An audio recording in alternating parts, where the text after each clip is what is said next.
Assalamualaikum warahmatullahi wabarakatuh. Perkenalkan, nama saya Hasnah Khairunisa dari Teknik Informatika. Di sini saya akan memaparkan tugas dari ilmu budaya dasar, yaitu pelapisan sosial yang ada di masyarakat.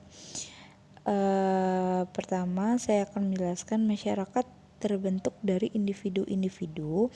Lalu individu-individu yang terdiri dari berbagai macam latar belakang akan membentuk suatu masyarakat heterogen yang terdiri dari kelompok-kelompok sosial.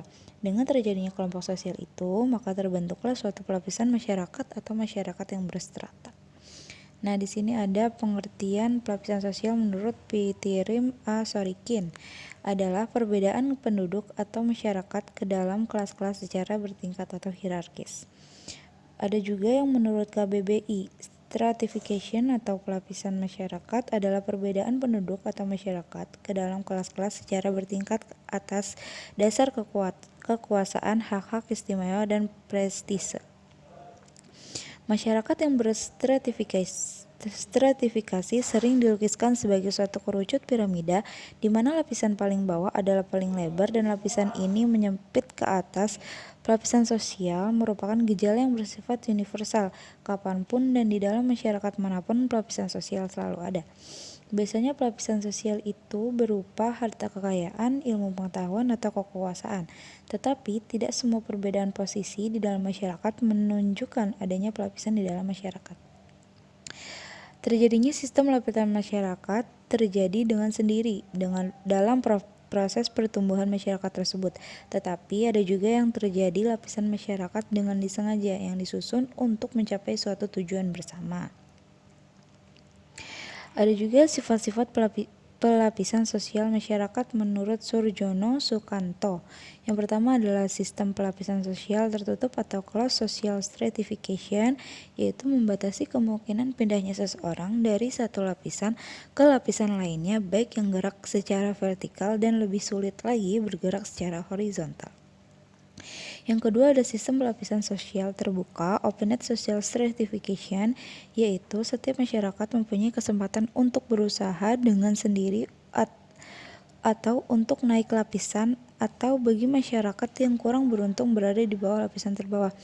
Dan yang terakhir adalah sistem pelapisan sosial campuran, yaitu kombinasi antara pelapisan tertutup dan terbuka. Contohnya, saat dia di Bali memiliki kedudukan yang tertinggi, tetapi dia tinggal karena dia berpindah ke Jakarta sebagai buruh, maka dia akan memiliki pelapisan sosial yang terbawah.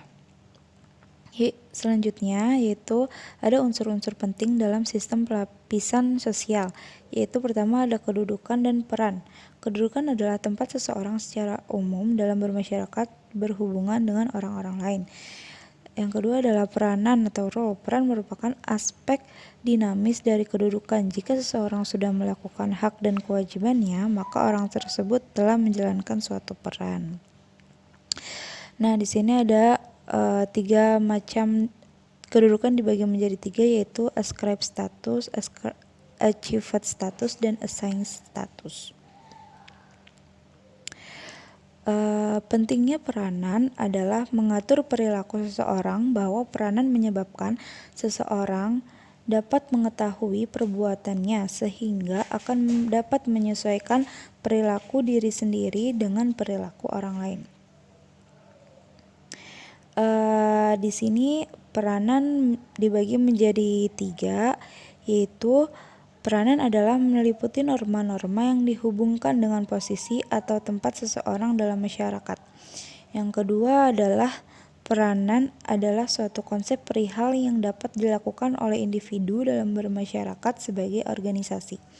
Yang terakhir adalah peranan juga dapat dikatakan sebagai perikelakuan individu yang penting bagi struktural sosial.